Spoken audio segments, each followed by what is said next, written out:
The pen clicks once. The sound cuts deeper than a scream. Amara Cole stands frozen behind the glass doors as her fiancé signs the contract. No hesitation, no pause, not even regret.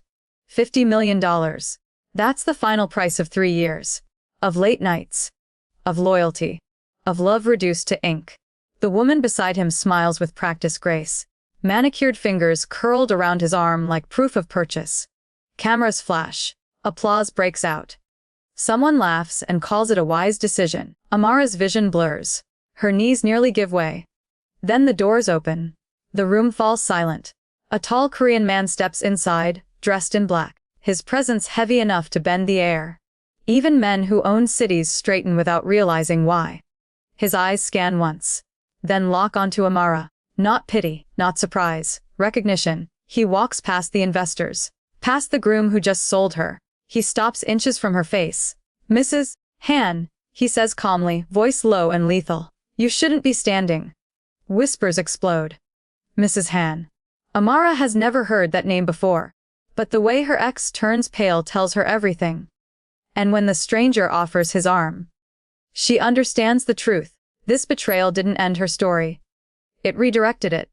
Subscribe to Love and Loyalties before the truth changes everything. Amara is taken from the chaos of the boardroom into Han Woo's guarded penthouse, where silence replaces humiliation. He doesn't offer comfort, only water, distance, and truth. Calmly, he reveals that decades ago his brother trusted her ex's family, only for them to steal the insurance money meant for his brother's child and use it to build the empire that just sold her. Amara's engagement was never pure love, it was leverage. A way to keep her close and uninformed. Every sacrifice she made reshapes itself into clarity, and her anger is controlled, but lethal. Han Woo then makes his offer marriage as protection, not ownership.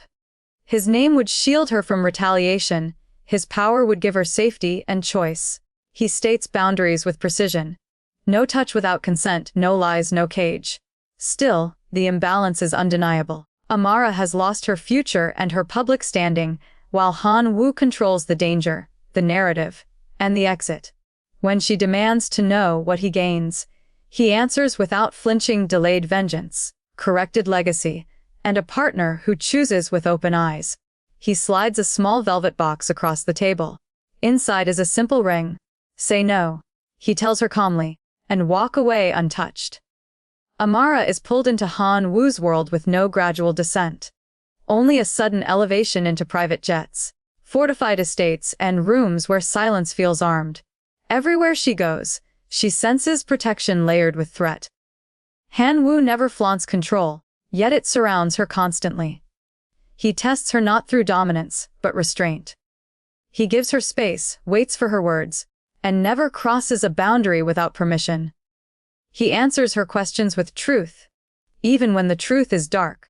The tension between them grows not from touch, but from proximity, from shared looks held too long, from conversations that linger late into the night, from the unsettling safety she begins to feel in his presence.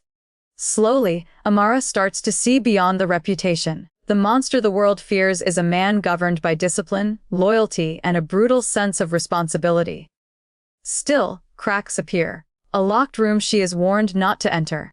A glimpse of blood-stained cuffs before a door closes. Staff who fall silent when she enters. A past no one explains. The shift comes when Amara overhears a late night call. Han Woo's voice low, controlled, ordering a move that will cost lives if it fails. She realizes then that loving him isn't just dangerous to her heart. It could be fatal to everyone around her. Amara's unease finally fractures into truth when she uncovers what no one dares to explain. Years ago, when his brother was already dead and his child marked for elimination, Han Woo ordered a massacre to erase the threat completely. It was not revenge. It was survival. Every name on that list was someone who would have hunted the child forever. The realization destroys the fragile line Amara had been clinging to. The child who now runs into her arms, who whispers, "Mum," without fear, is alive because of blood she never agreed to be protected by. When she confronts Han Woo, her composure shatters. She demands to know how he could decide who deserved to die and who was allowed to live. He does not justify himself. He does not apologize for saving the child. He only tells her the truth, that he chose once so the child would never have to grow up hunted. The admission is too heavy. Amara refuses a future built on violence, no matter how noble the intent. She walks away from the estate, from the protection, from the man who offered her power at the cost of innocence. That same night, as she leaves the guarded safety behind, the enemy makes their move, proving that walking away from Han Wu does not mean escaping the war he's been fighting all along. When the attack comes, Han Wu responds not with quiet calculation, but with irreversible decisions. To protect Amara, he dismantles the very systems that once made him untouchable. Burning alliances, exposing corrupt partners, and dragging enemies into the light where they can no longer hide. Each move costs him power, territory, and reputation, but he never hesitates. For the first time, he chooses a single life over an empire. When Amara is publicly implicated by his enemies as collateral damage, Han Wu steps forward without armor. In front of cameras, board members, and men who once feared him, he kneels. Not as a tactic, but as a confession. He claims full responsibility for his past, clears Amara's name, and declares her untouchable by his world, even if it means destroying his place in it. The spectacle shocks everyone, but the real surrender happens in private. Han Wu releases her from every tie, every promise, every protection. He tells her she owes him nothing. Not loyalty, not love, not forgiveness. She is free to walk away without consequence. It is that freedom that brings Amara back. She returns not because she is cornered or afraid, but because she has seen who he becomes when love costs him everything. And she chooses him, with open eyes and her own terms. The world eventually quiets. Not because danger disappears, but because it no longer lives at their door. Amara's days begin in a sunlit home where laughter replaces alarms and guarded silence. The child runs through the halls freely now, safe enough to be loud, safe enough to be careless. Han Wu is no longer a shadow moving through fortified corridors. He is present, unarmed by fear, learning a life not ruled by constant war. When they marry, there are no contracts, no witnesses who demand proof of power. Just vows spoken slowly, deliberately, with hands that do not tremble. Amara stands beside him as an equal. Never hidden, never claimed as property, never shielded into smallness. She is respected, chosen, and seen. Han Wu does not promise perfection.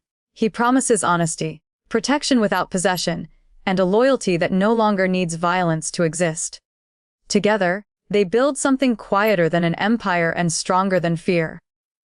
Love, they learn, is not proven by what you take, but by what you are willing to lose. And the love that survives the cost of everything is the only kind worth trusting. If this story touched your heart, subscribe to Love and Loyalties and comment which couple you want next.